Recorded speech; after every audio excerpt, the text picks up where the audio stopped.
Striper. There he is. Good to see you all again for another week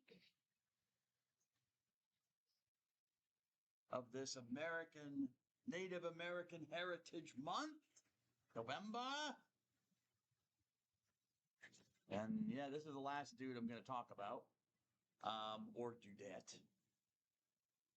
Antonio Huipa, or Antonio Aniha Huipa. Sometime in the 1680s, he was born to 1704. Aniha.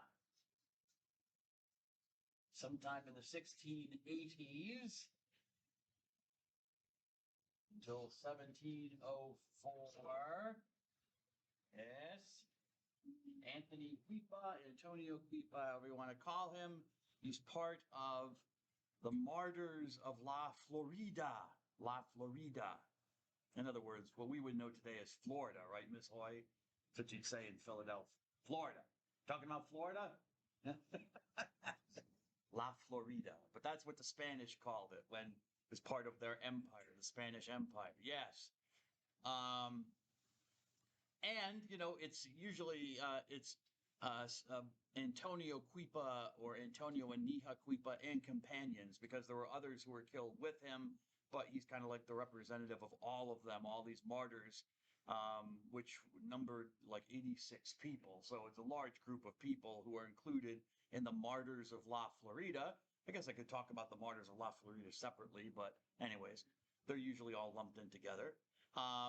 And amongst these individuals, there were Spaniards, but there are also Native Americans who were killed, Catholics who were killed, who were in what is now the state of Florida. So it's now the state of Florida. So I'm going to say that that counts as a Native American Catholic. As you can see, he was born in sometime in the 1600s. We don't know. We have no birth certificate. In the northern part of the state of Florida, who was an Appalachian Indian. The Appalachians, the Appalachian Mountains, right? Appalachia. The Appalachian Indians. He was raised as a Christian by his parents. So I guess his parents were Christians already. So he was raised as a Christian and baptized when he was a baby. And he grew up at a mission, of course, common practice amongst the Spanish missionaries to establish missions.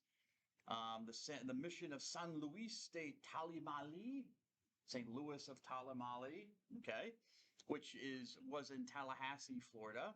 Tallahassee, if anyone's from Florida, you know where that is. It's in the north, I believe. And it was the largest Appalachian mission in La Florida, this settlement or colony of La Florida. And there were about 8,000 Native Americans, Christian Native Americans there. He could read and write. He was literate. He could read and write Spanish and Latin.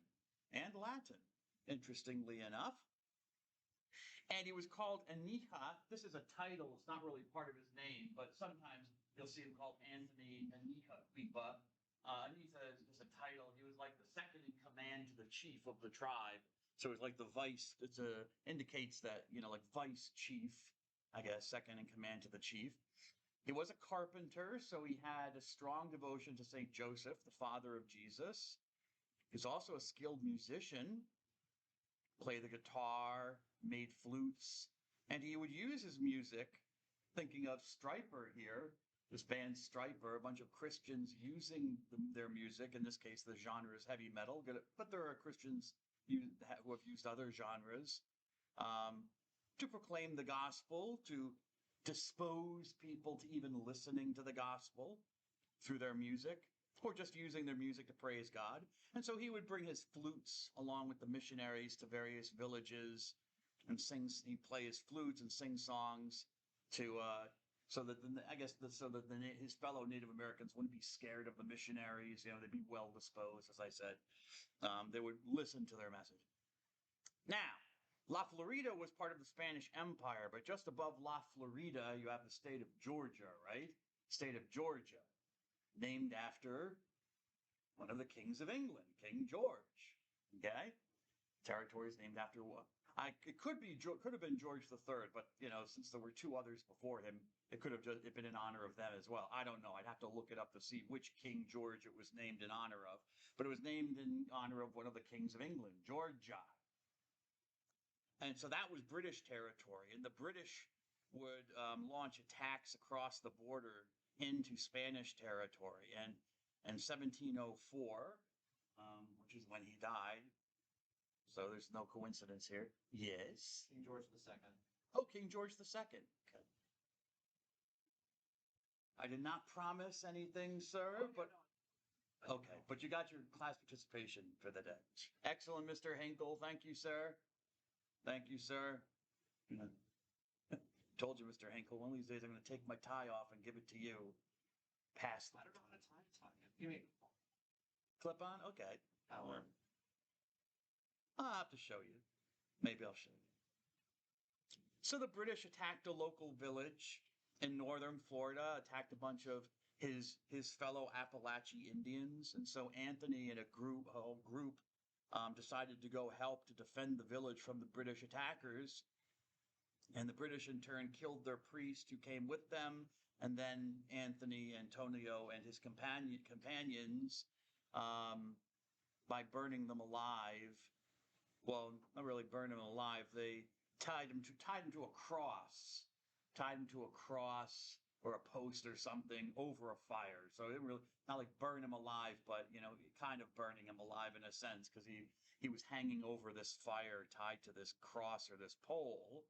And while he was on this cross or on this pole, slowly burning to death, he preached to them the gospel, talked about Jesus. He forgave them for what they were doing to him. And apparently, according to the story at least, he said Antonio seemed to have a vision of the Blessed Mother, the Mother of Christ, Mary, who appeared to him. Okay, well, I wasn't there, so yeah. But anyways, even if it was a vision, it was for him. So that's nice that Mary showed up. And so, in 2015, the cause for canonization for these martyrs, and God bless you, Antonio Cuipa and companions, was opened by the Bishop of the Diocese of Pensacola, Tallahassee, where he was from. Okay. And so I'm presuming now, I should have written it on my paper, but I'm assuming that they're all now servants of God, because I don't have any further information. So I think they're just servants of God at this state. But if anyone wants to correct me, you can correct me, as long as your last name is not, this doesn't rhyme with Winkle. Okay? Winkle. Or Basie. Or Labraham Bellamere. Or, I'm just kidding. Anyways, no, anyone can correct me if I'm wrong, but I think they're servants of God. So servant of God, Anthony Cuipa, and your companions, all of 80 some of them, please pray for us during this month, that we will remember those people who were here before us, these other human beings who were here before us in this beautiful land of ours. And may God bless them even today. Amen. And be grateful to them. Be grateful to them. Okay.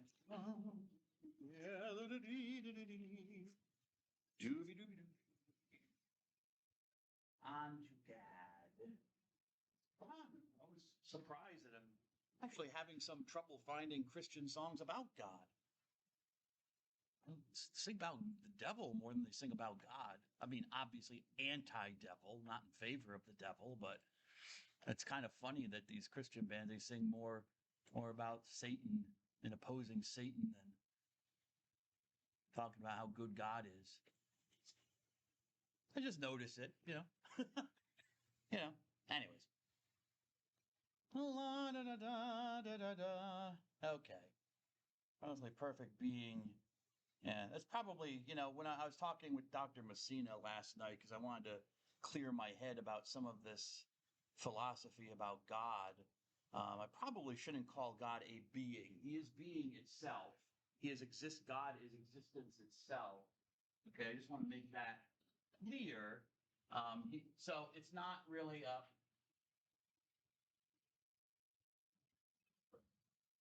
But it's like clockwork, right? You know, you can set your watch to, well, if I had a watch in, but, should not be long. Yeah. Just as a joke, you know? Yeah. Nah, I'm not joking. I'll take it. All right, God is being itself. He's not a being. So it's, even though we use that kind of terminology about God, we talk about the supreme being and stuff like that. But we think of it more like person or thing, you know, like a supreme thing, like God's a thing like us. But he's not. He is existence itself. What is existence? That's a good question. After talking to Dr. Messina, I realized that no philosopher seems to know. No one seems to know.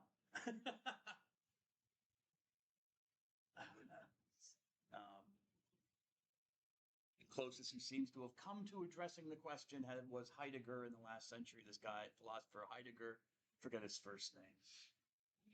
Not Joseph Heidegger. What was his first name? But anyways, doesn't matter. But yeah, what is being? I mean, we know that there is being, that there is existence because, hello, you know, because, we exist, right?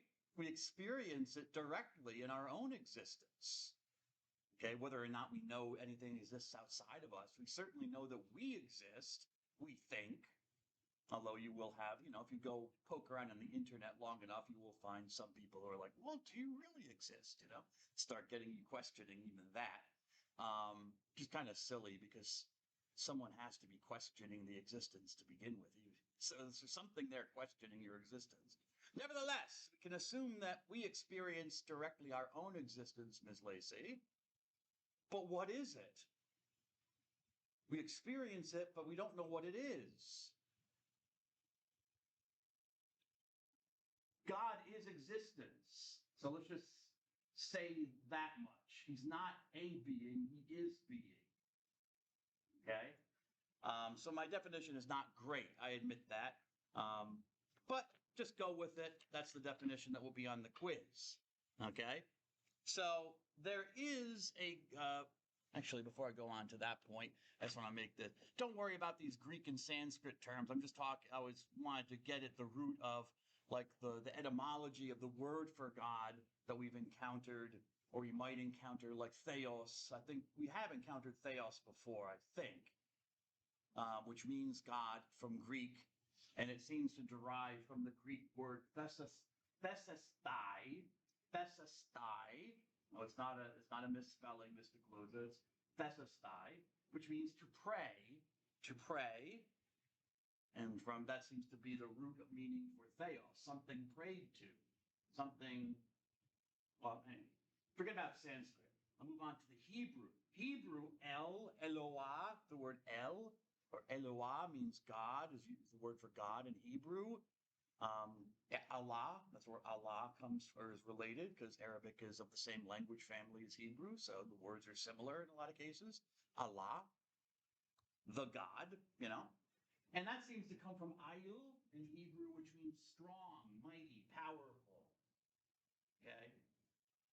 So the Greek derivation kind of implies relationship. Pray, because prayer is a form of communication. It's communication with a God, okay? Usually, or with the sacred, one might say, the holy, ultimate reality, something of ultimate reality. But, if you're talking or communicating, that's kind of like relational, right? You're talking to yourself, but let's assume you're talking to somebody else or something else. There's a relationship there, okay? Whereas the Hebrew mindset focuses more, and this is where you get to the difference between, say, the Greek mind and the Hebrew mind. The Hebrew mind is more concrete, and the Hebrew language is more concrete. God is what is powerful. Power, force, energy, strength. Okay, El, God is the thing that is the strongest of all beings. Okay, so that's the etymology of the word for God in Hebrew, Ayil. Okay. Now, there is Yes. Christianity says that there is a God. Okay? That's kind of non-negotiable. The church says there is a God. However, you know, you know, you never know. If you stumble into a Unitarian church, Mr. Tedeschi, even that's up for grabs. The Unitarian Universalists are not always, they don't insist that you believe in God, you know. And even in some cases, like the Episcopalian Church, you run into this, like John Shelby Spong, who, I don't know if he's still alive now, but he was the Bishop of Newark, New Jersey, for the Episcopal Diocese of Newark, the Episcopalians, or the Church of England, basically, in America. And he was a proponent of what he called Christian atheism, that, you know, he's a Christian because he likes Christianity and likes Jesus and the teachings of Jesus, but you know, you don't really have to insist on believing that there's actually a God. You know, that Jesus is God or that there is a God ultimately to still be a Christian. Yes. What's God? Nothing. Jesus is God. He's a man. Yes. Yeah, he's a human being like you. Just there. Yeah, maybe he's a prophet. Maybe he's a teacher, a wisdom teacher. I mean, a prophet doesn't mean there's nothing divine about a prophet. A prophet is just a person who believes they're receiving communications from God or something. But, you know, if you take out the God equation, then a prophet is someone who speaks truth to power, right? That's all a prophet is. They take out the God from it. You know? So, yeah. Christian atheism. So you can keep Jesus as an ideal. Reform Judaism. Not all reform, but in the reform, if you take world religions with me, I will talk a little bit about liberal or reform Judaism. Yeah, God doesn't have to be an option. You know, there are forms of Judaism where God is not insisted on. Humanistic Judaism, Reconstructionist Judaism. So what is God or the divine when it speaks about God? Well, that's the unleashing of human potential. Our potential for good. That's what God is. So that's how they reinterpret the Bible, you know, when it talks about God and stuff like that. There's no God. You don't have to believe there's a God. It's releasing your goodness, your potential for goodness in the world. Yes. There's people who practice like non-God religions. Do they obviously don't pray to a God, so do they pray at all? Maybe. Meditate. Meditation seems to be big. Meditating. But yeah, because there's really nothing to talk to. You're talking to yourself. So yeah, I mean, it's more like I would say meditation than talking to some other being, because you know there's no other being you're talking to. You're kind of thinking over things in a way. So then, for the person who's Christian atheist, would they pray to like saints or something like that? I don't know why. Why? Because when you're dead, you're gone. Nothing to pray to. Nothing to talk. Nothing to have a relationship. So do those people like Christian atheists, do they believe in having God? No. When it's over, they're atheists. There's no afterlife. They're materialists, which is not, I guess you could be usually materialism and atheism are connected. The world is made of matter. It's physical, right? It's material. There is no supernatural. There's no spirit world. Okay? So you die and then it's over. Turning off your phone, your cell phone. Cell phone goes dark. So that happens with us. All right. I just stumbled into it. I wasn't trying. Is that okay? Yeah. I mean, I don't know. I just kind of feel like Christian atheists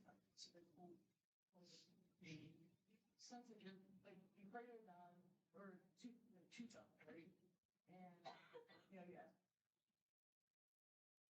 So like if you're atheist, kind of like I like Christianity, but not really doing anything to practice, I Well, the values are important. Yeah, Jesus talks about loving enemies, yeah. taking care of the So poor. what, they just take the values of Christianity, but don't do any of Yeah, the, they keep the values of Jesus, you know, but all the God stuff is So not it's more sports, like it's a- not. more compass Yeah, for them. exactly. Yeah. Basically. They keep the morality, but they switch the theology. You're taking a lot of notes on a lot of stuff. And then you're highlighting. Wow. Dude. We're above and beyond. How did this happen? How did this happen? I don't this is what I'm fighting against.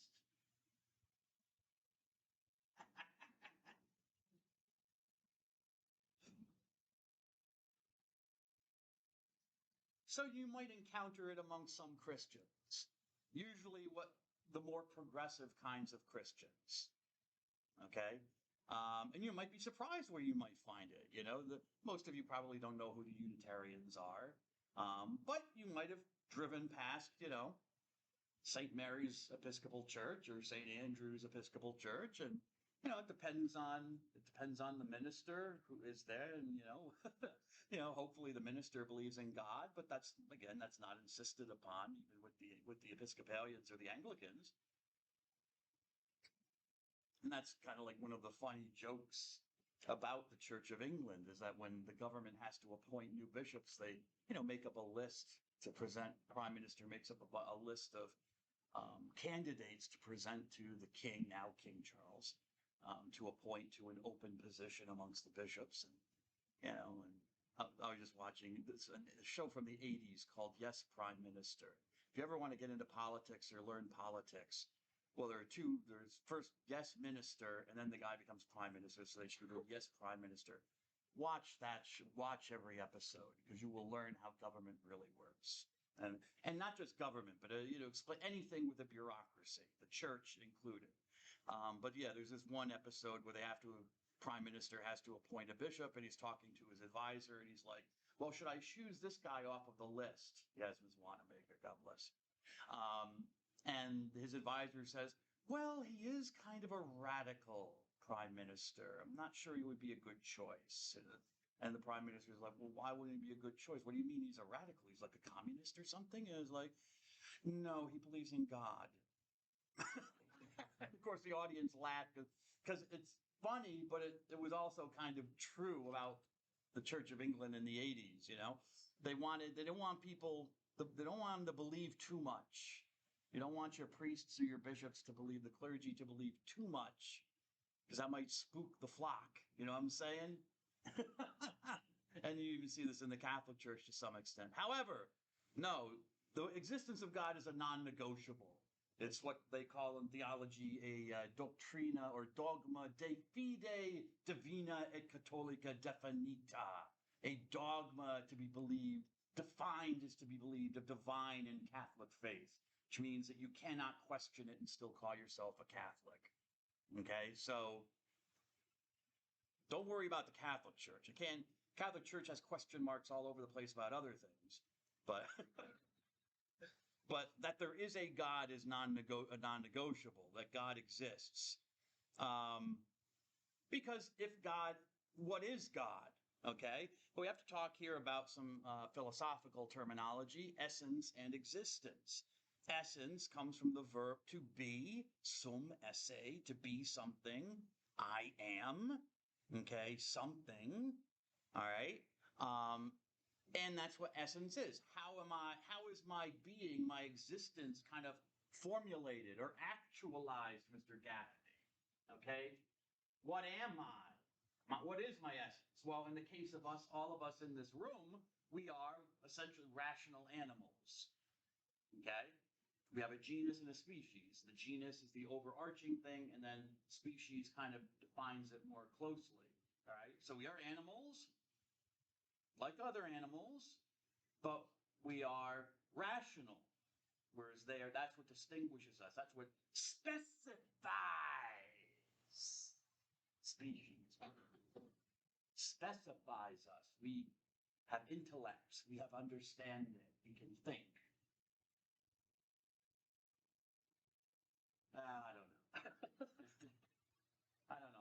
goes on TikTok. So, no, actually, I don't.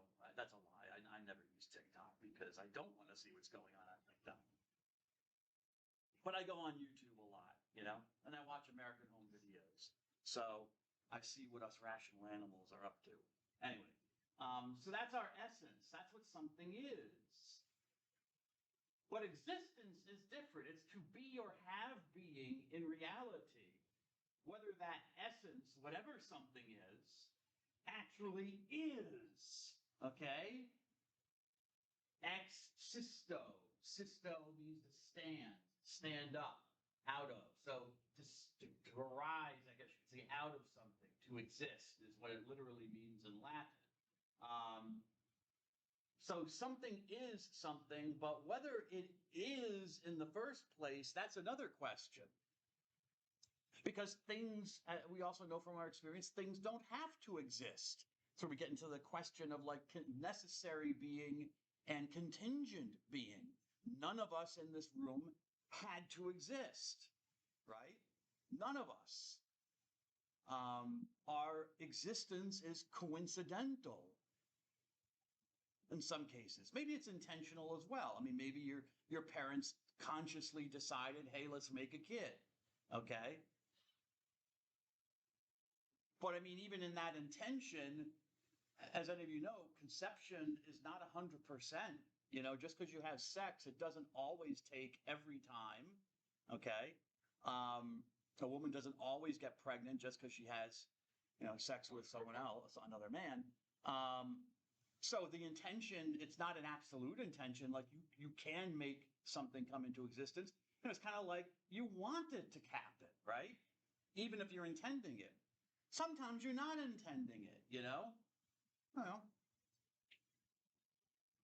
I won't give any examples, Miss Cottrell. Sometimes you're not intending it, okay? The mood is right, and, one thing leads to another, and,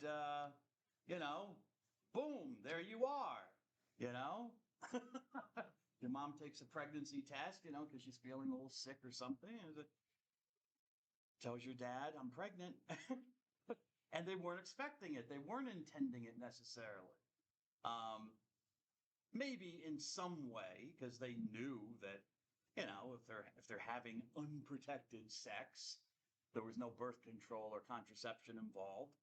They probably, and they took some science classes in high school. They kind of maybe knew there was that possibility, but they didn't care maybe. Nevertheless, so it's cool, none of us is necessary. Okay, you're not here because anyone or anything needed you to be here. And that's the same thing with, that's just everything in the universe. There's nothing in the universe that's necessary. Everything is contingent on something else. It comes out of something else.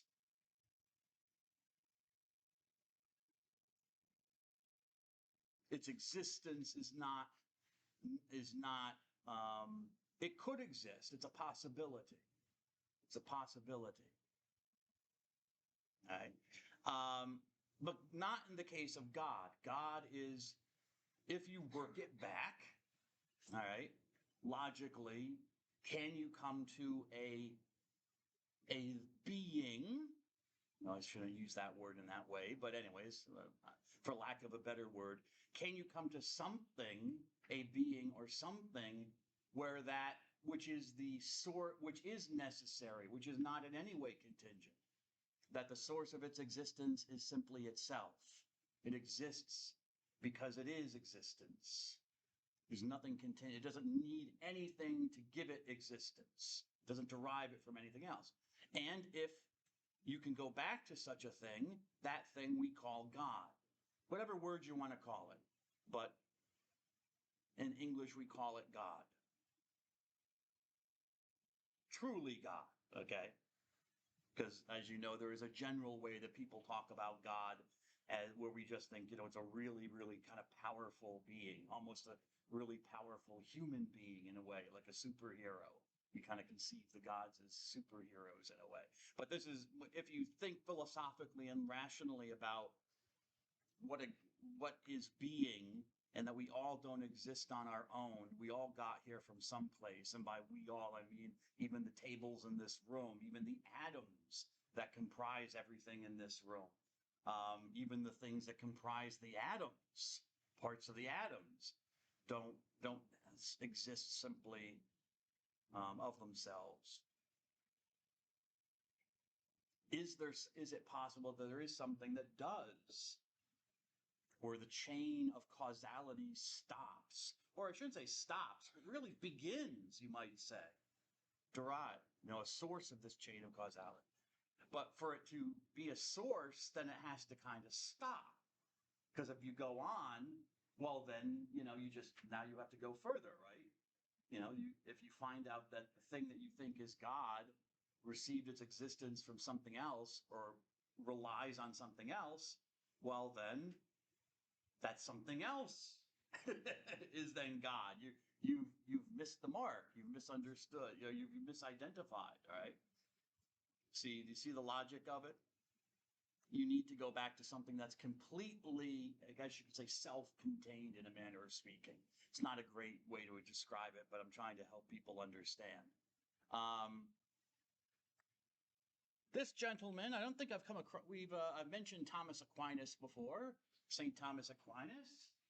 Okay, he's from the 13th century, 1225 to 1274 AD, a great Christian thinker, Christian teacher, at least recognized later as such. In his lifetime, he was a little bit controversial, but nevertheless recognized now as a holy man, a saint. And he wrote a number of things. One of his most famous works is called the Summa Theologiae, the Summary of Theology, which he actually meant to be kind of an introductory work, even though it's like 3 volumes long. Yeah, an introduction, right? It's for beginners, really. It wasn't meant to be for necessarily for those who were at a higher level of studying theology. It was meant to help beginners. That's why the summary of theology. He never completed it. He died before he was able to finish it. So it is incomplete, but it's in 3 parts. First part, second part, and third part. Second part is divided into 2, is long, God bless you. It is so long that they divide it into 2 separate volumes. So sometimes you'll see, the first part of the second, or the second part of the second. It's the second part. It just was too long to contain in 1 volume, so they divided it up. This one I'm talking about here is from the first part, sometimes called the Prima, questions 2 to 4. Okay, Aquinas opens up with discussing how we know anything, but also God, how we know God and what God is, basic questions to start out with. And he's what's called a scholastic, the school system. There were, it's around this time is when they started like universities and stuff like that. There were schools before and even kind of universities before in Europe. People usually say that Europeans invented the university system. Maybe not 100%, because there were places in the Islamic world and out in India where you had these, large centers of education where people would come and talk to philosophers and people doing science and stuff like that, but didn't really get degrees. It was kind of informal in a way. You just sat down and listened to the guru or whoever was teaching and asked questions and stuff like that. The Europeans, their special sauce for the university system was making it kind of formal and official. You get a degree at the end. You take certain subjects, you show that you've mastered them to a certain degree, you understand them, and at the end you'll get some sheet of paper from this group, kind of like a union card in a way. You now belong to the union of teachers in a sense. We verify the fact that you know some things, okay? It's kind of like what the European system did. Anyway, so it started around the 1200s, maybe a little bit earlier. And he taught at one of these universities. He was a university teacher. And, the way you did things back then was you proposed a question. You started out with the various objections to the question, or answers that are objections, like, is there a God? Okay. And then that's the question you're going to deal with. And then you start with like objection number one. It seems that there is not a God because of XXX. Okay. Number two, there is no God because if there were, the blah, blah, blah, blah, blah. And there are various objections.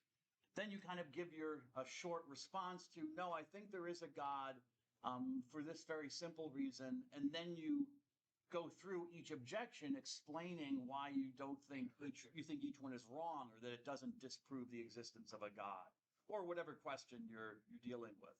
I like it. It can be kind of dry if you read it, but it's also, I like it because it's not you just talking to yourself. You have to know what the other person thinks and other people think. You have to entertain contrary ideas. It's not just, no, there's a God, period. You cannot question it at all. Okay.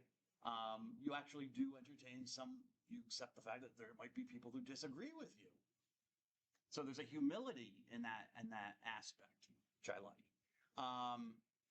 And should be part of scholarship, that humility, A lot of time in writing stuff, when scholars write articles or books, a lot of time they have to address contrary views before they get to their own views.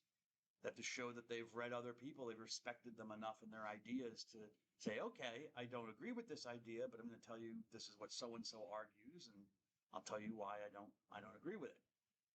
So our friend Aquinas distinguishes between three things. You have being itself, whatever is, ends, whatever is, being itself, okay? And that's literally what ends means, being. It's a participle, to be, being. For our participles, we add ing on the end, okay? And then you have what I told you. You have essentia and you have esse. You have the nature or the substance or the essence, what something is. Essence answers the question of what. And esse answers the question of is something. Does it exist? So ens comprises those two realities.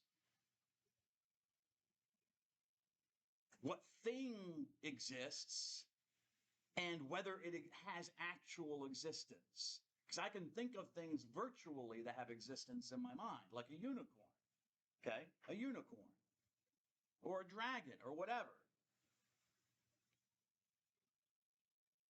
Harry Potter, Lord of the Rings, those movies. That's what a lot of movies are. We're virtually imagining these things and putting them on film. But, when you're watching the film, you're also kind of imagining that this world really exists, Like there is a Hogwarts, There is a place you can go, what's his name?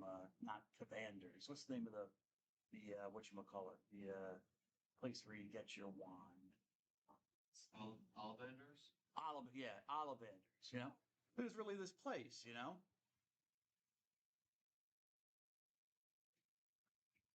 No, these came out of the imagination of a British woman, and she wrote them down. Same thing with a unicorn. A unicorn has essence. It does have essence. It's a horse with a horn, one horn on its head.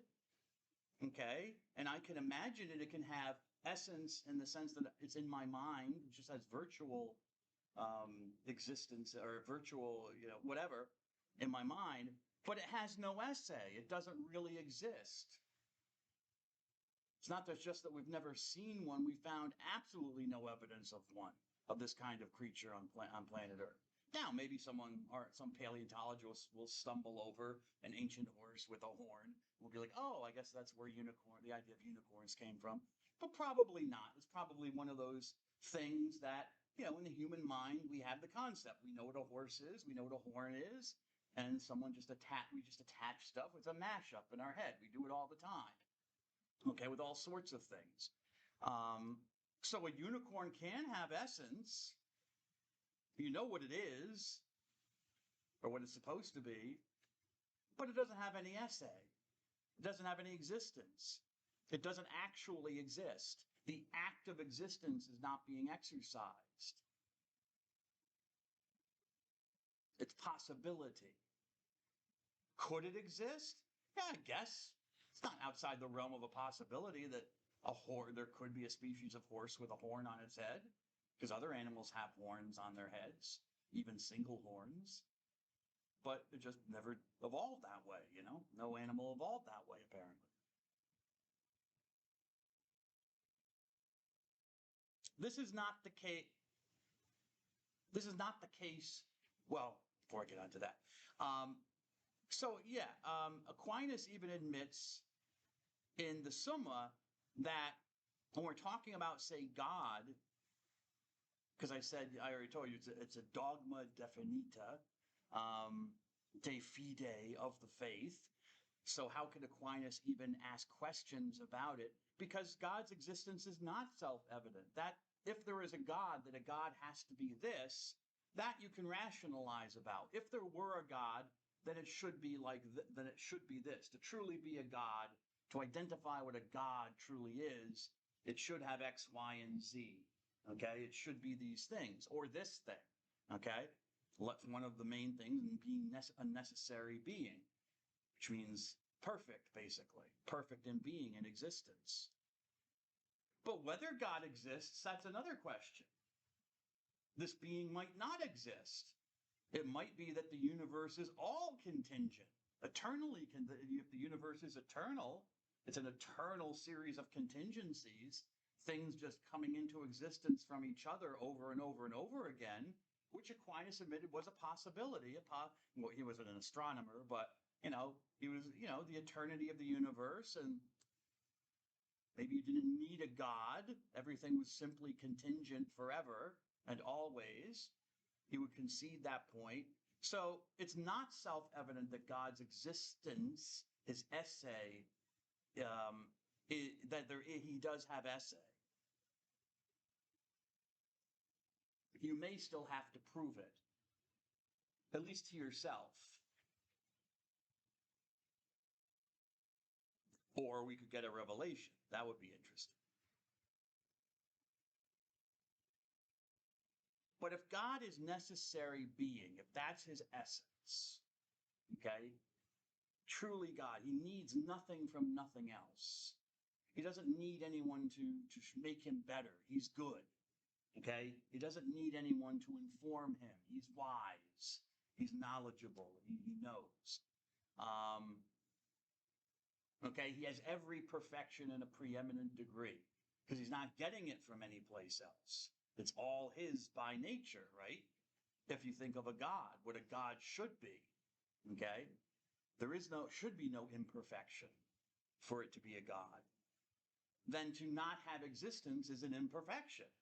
To be all these things, but to lack like one of the essential things, you might say, to actually have that essentia exist in some way, that seems to follow.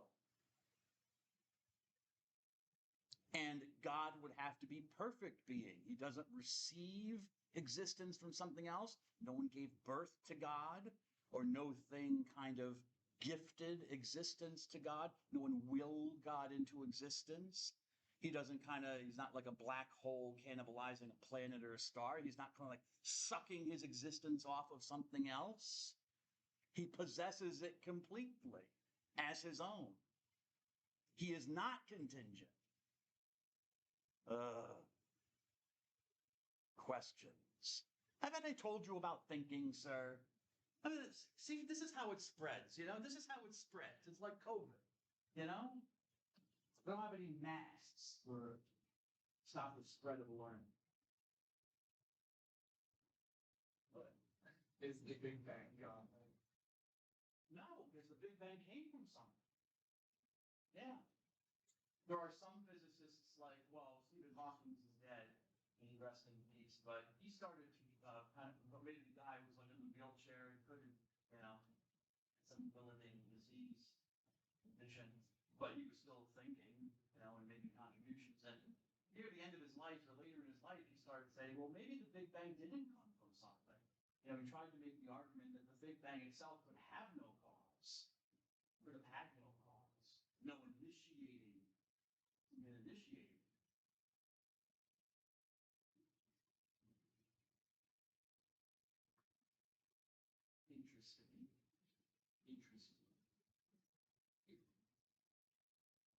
Bang?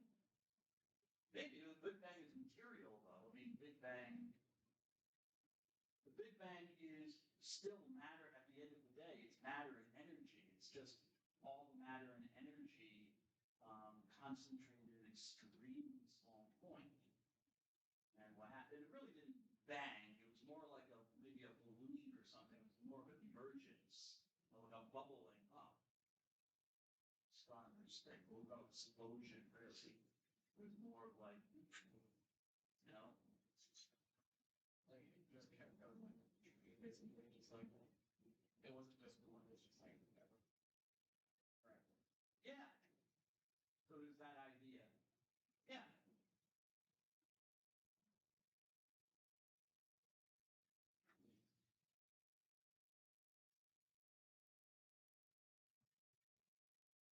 Yeah, I know. It's early in the day, right, Miss Hoy? Yeah. Okay. Oh, there's always time for philosophy, Miss Hoy. Always. You remember you're a rational animal. Anyways. Anywho, so if God's essence is existence, then it's part of what he is to exist. They're identical. God's being and his nature and his, I guess and his existence are identical. They're one and the same. So in a way, it's not even a question that God is. To mean God means to exist. So God is the principle of his own existence. Okay? Because as I've already mentioned, I won't beat a dead horse, but I like to repeat stuff just so people are, hopefully I can say it in another way that people understand. Let's see if I got the, because God is identical to his existence, if he weren't identical to it, well, where would he be taking it from? What's the source, okay, of his existence? And even if, for example, Mr. Gaffney, we talk about the Big Bang or this, well, really what it's a singularity. There's never been anything like it. That's why it's called a singularity by astrophysicists, where all of the matter and all of the energy in the universe was contained in this extremely, extremely small thing. Okay? Whatever you want to call it, I guess. All of it. I mean, because the matter and energy in the universe is not created, it's just converted. So all of us, every piece of matter in our body and all the energy in our body as well was already there in the Big Bang. It hasn't been created from anything. It's just been converted. Right? And in a trillionth, 1/1,000,000th, Ms. Lacey, of 1/1,000,000th of 1/1,000,000th of a second. So if you take 1 second, the measurement of time we call a second, divide it up into a trillion pieces, then take one of those pieces, divide that up into a trillion, and then take one of those pieces and divide even that up into a trillion. So that's really, really small, really, really short, almost immediate, This singularity simply kind of expanded like a balloon, and it's still expanding. So it has stretch marks like a pregnant woman. Gravitational waves. They're basically the universe's stretch marks that, some pregnant women get on their belly sometimes. The skin gets stretched and you get little. Have you ever seen your mother? Has your mother been pregnant with one of your brothers or sisters? And no? No. So, but we haven't really found any yet. Astrophysicists are still looking for gravitational waves to prove that this is what happened. It's one of the missing links for the theory. But anyways, that's what they theorize would have happened. That when the universe expanded so quickly that it would have left kind of like stretch marks on the belly of the universe in a way. Okay. where did that singularity come from? Where did it get its existence? See, the problem is, Mr. Gaffney, it doesn't avoid, it avoids the question, but it doesn't answer it. Because that singularity, you're still asking the question, okay, where? Well, it was just there always. All right, then you're right, Mr. Gaffney. Then it's the source of its own existence. Yeah. Sorry.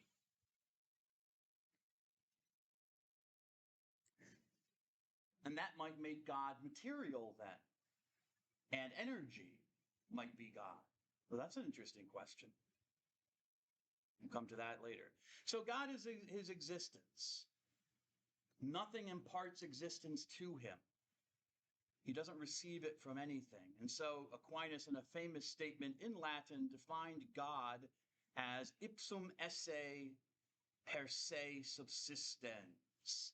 God is Deus, Theos Deus, right? God est is ipsum, that, esse, being, you know this already, per se, well, we know this when we use it in English, by itself or through itself, subsists, subsistens. Okay? So God is that being which subsists of himself. Okay? Which is a fancy way, if you want to translate it, God is existence itself, by himself, remaining in existence. This is, kind of a very literal, close to the Latin translation. God is existence. God is itself, which exists in itself, existing. But another way, God is the one who is existing of himself, or God exists in and of himself. God exists in and of himself would be the simplest way to define this statement. God is ipsum esse per se subsistens. God simply exists in and of himself. To subsist is another, it's related to the word for existence, or is, but has a specific meaning of continuing to have existence. So again, the idea that God's existence is continuing and in fact never ending. Because if you say exist, he doesn't get it from anywhere else. He isn't given existence. So it's more proper to say kind of God is subsistent. He subsists. Like if someone says, well, I got lost in the desert, for about a month and I had to subsist on lizards and ostrich eggs and eating dirt and stuff like that, I had to subsist.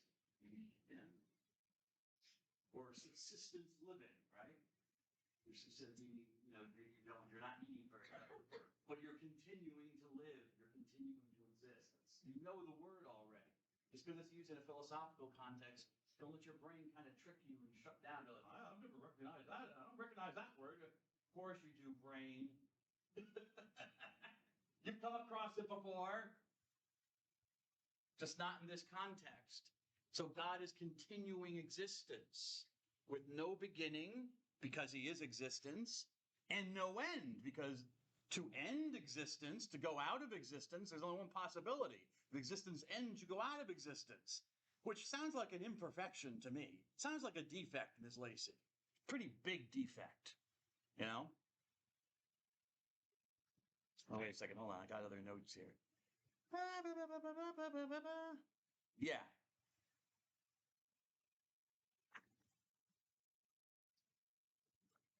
So, there is a God.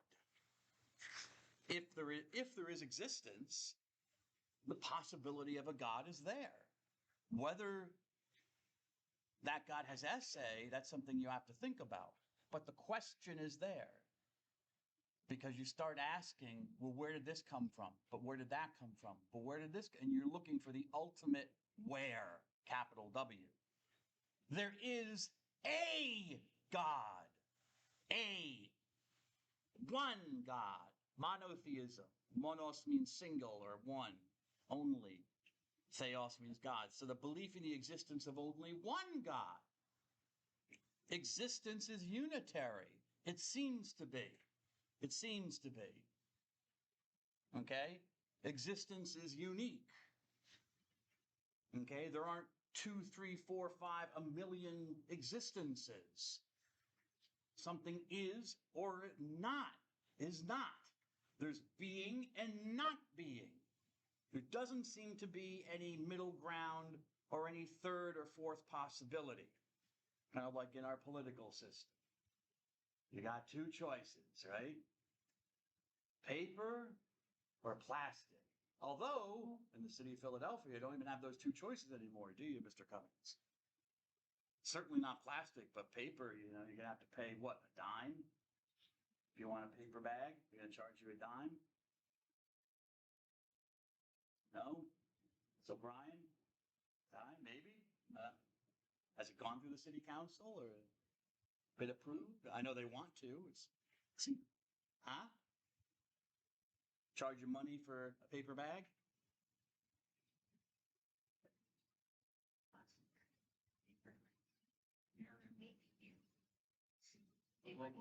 This local township did ban plastic bags. What about paper bags? Are they charging you a tax for asking for a paper bag? I think it depends on the place if they'll charge you for paper, but most of them will charge you for reuse. Okay. Well, when I'm driving here and driving away and I listen to the Philly news, they are saying that yes, in the near future, they're going to place a 10-cent tax on every paper bag. So you certainly can't use plastic bags. Those are banned.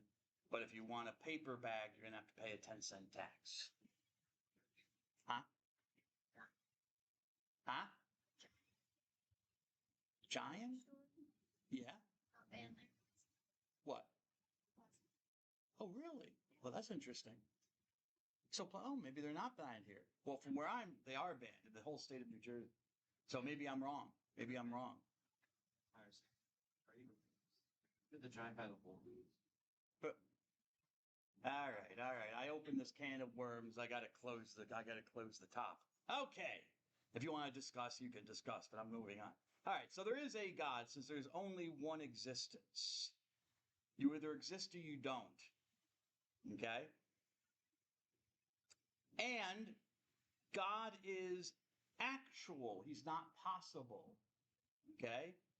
Now, the question of whether God exists is a possibility for us, because we don't know. Okay? But God is not potentiality. He's not potency. He's not possibility. Being able to do something. God isn't able to exist. He is existence. You can't even really truly say that God does exist. He simply is. Existence isn't something he has. So even the question of does God exist is kind of phrased improperly in relation to God. Because it's not a potency with him, pulsate, to be able to do something. It's not can God do it. He does do. He is. And hence he's action. He's actuality. Ago, to do something. Okay? Actuality, the state of doing something.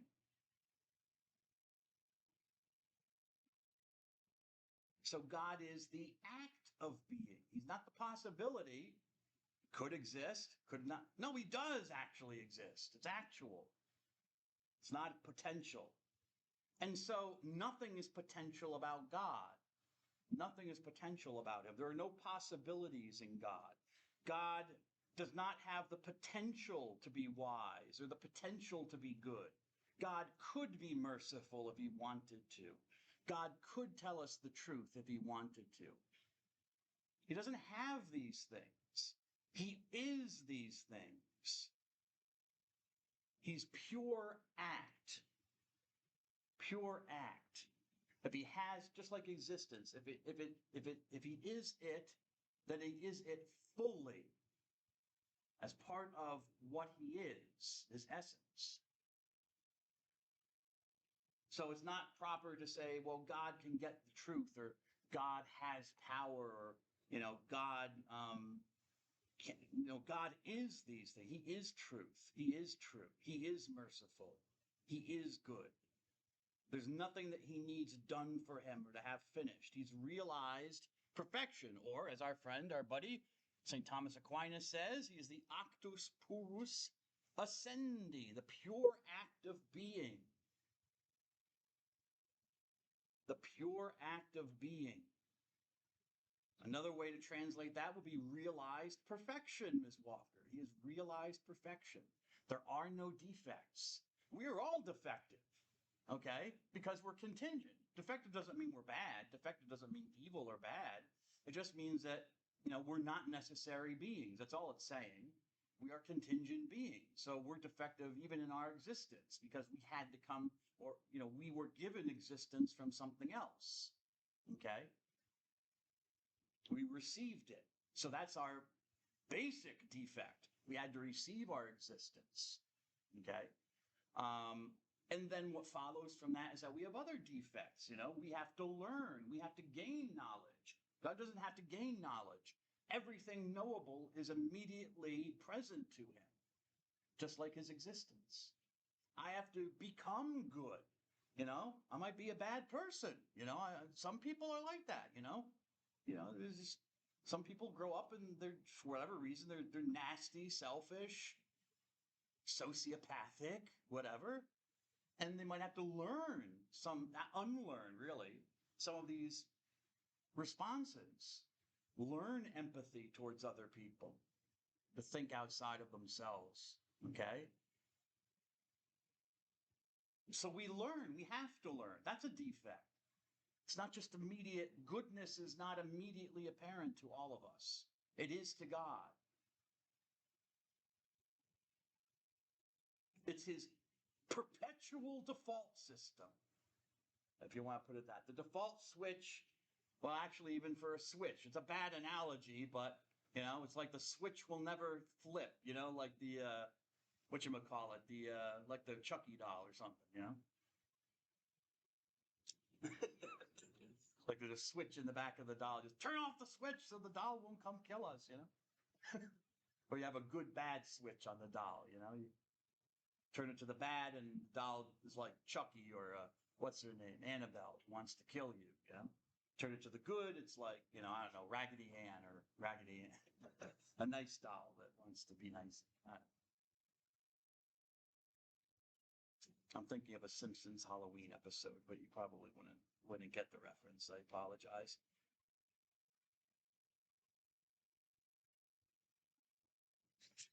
So if God is the pure act of, he has every perfection, he's realized perfection, okay, and he's existence itself, then he's beyond time.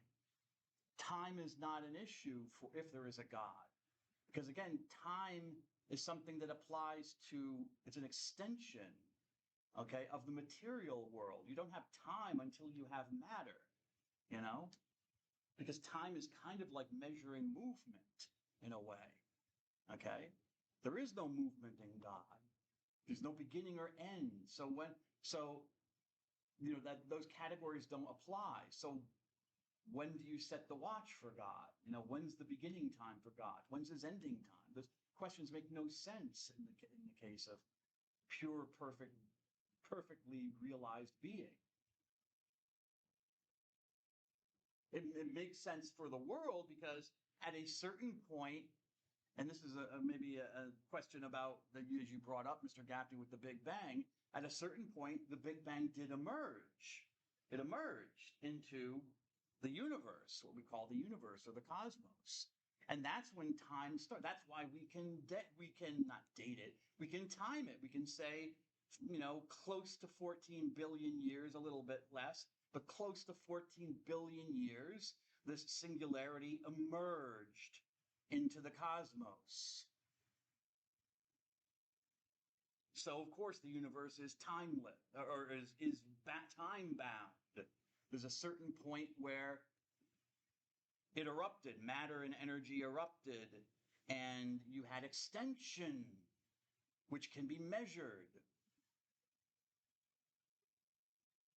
Now, whether the cosmos will ever end, that's another question. But it does have a beginning in time. But whether it's going to go on for infinite time, no end to the time, well, that's another question. But that's not a question for God. God is beyond that. There's no end point for God, but there's no beginning point either. So God doesn't change. would like to read this from, get into a little revelation here. Switch from our intellect, our reason, one of our sources of authority, to revelation, to faith. The book of Exodus, where God reveals himself to Moses. Moses, would like to read this. The book of Exodus. Okay, go. Excellent. Do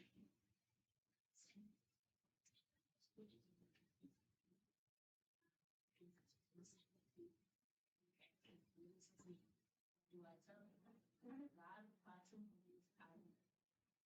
And this is what you will tell the Israel.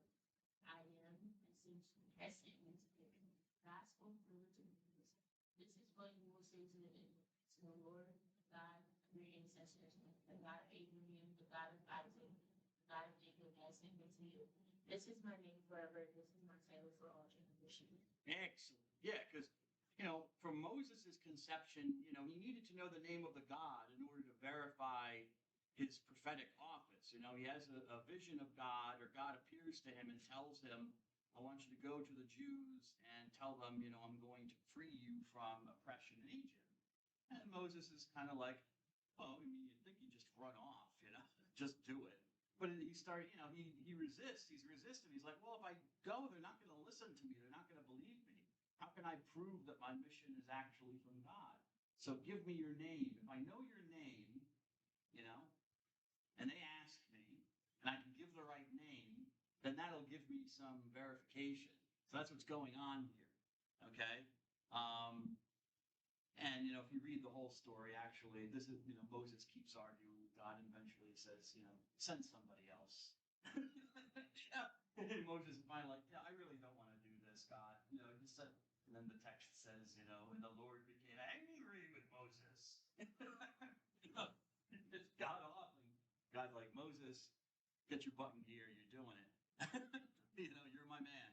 So Moses said to God, if I go to the sons of Israel and say, the God of your fathers sent me, they're going to say, what's his name? All right, so I need your name. And so God said, I am who I am. Ehyeh Asher Ehyeh. And then God adds, this is what you shall tell the Israelites. I am has sent me to you. Okay? So it seems like that's the name of God. I am, or I am who I am. Which is interesting because it's been, it was interpreted later by Jews and then by Christians as this idea of God as existence itself. He's simply, I am, period. The most basic statement of existence. I am, I exist, that's it. I am who am. I am who I am. Now, if you talk to biblical scholars, that's theologians. If you talk to Bible scholars, that's probably not what's going on here. God's not acting as a philosopher here, trying to give Moses a philosophical definition. The phrase in Hebrew, Asher, or excuse me, Ehyeh Asher Ehyeh, I am who am, is more. It's kind of an ambiguous statement. It's more like God is saying, I'm not going to tell you. God's kind of playing coy now, the hidden God. All of a sudden God becomes all shy about what his name is. Or kind of, like, you don't need to know, Moses, my name. Because to know a person's name was to have power over them in the Hebrew mindset. So that was very important to know a name, especially the name of a god, because it's like magic, you could control the god, if you knew its name. But the God of Israel is uncontrollable by anybody, all right? So it's kind of like, he kind of gives an answer, but in the Hebrew, it's kind of a non-answer. It's like, I can neither confirm nor deny. I am, that's all you need to know. You don't need to know my name. You simply need to know that it's me. That's enough. And then God can't, God's very talkative. He's almost like a 13-year-old girl. That was meant to be a joke, but I'll edit that. But once you get God talking, sometimes you can't get him to shut up. So God spoke further to Moses. This is what you will say. The Lord Now we have a name. This is the Tetragrammaton, remember? I was going to talk about that earlier, but I didn't, but it doesn't matter. Anyways, the name of God, this is actually the name of God. We're not sure, these are the letters in Hebrew, YHWH. Okay, Hebrew has an alphabet, so each symbol here is a separate letter. So this is the letter for Y in Hebrew. This is an H. This is a U or a W and an H. We're not exactly sure how it's supposed to be pronounced. Yahoo, Yahweh. Okay, those are some reconstructions of how it was pronounced. Jews never say it out of respect for the name of God. They will write it, though, in the scriptures, but you never pronounce it. So we kind of lost the pronunciation. But biblical scholars kind of reconstructing I think probably the closest is either like Yahoo or Yahweh, is the actual name of God. Okay, so this is inserted by somebody into the story. Okay, this is a whole mishmash of stuff, traditions here. Okay, you've got the tradition, of God, I am who am. You got the tradition based on that for Yahweh. So here is my actual name. He finally fesses up and says, okay, I am Yahweh, the God of your fathers, Abraham, Isaac, and Jacob. Okay, and that is my name forever. I've never had any other name other than this. Excuse me. Put my cell phone out.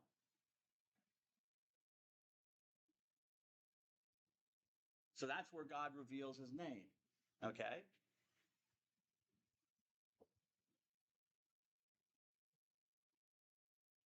And with Revelation, you have to understand that, there's the time it's revealed or it's revealed to Moses, but also remember, God knows that future generations will read this.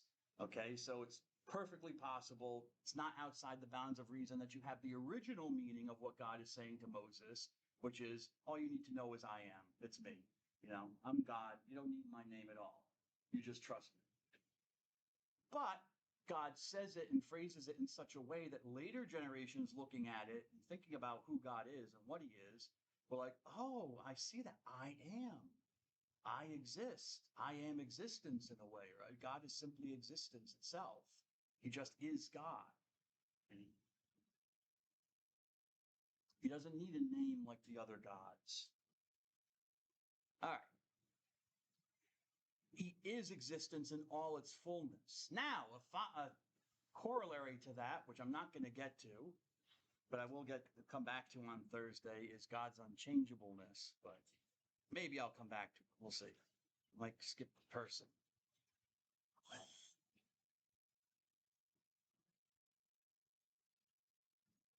And I guess I will.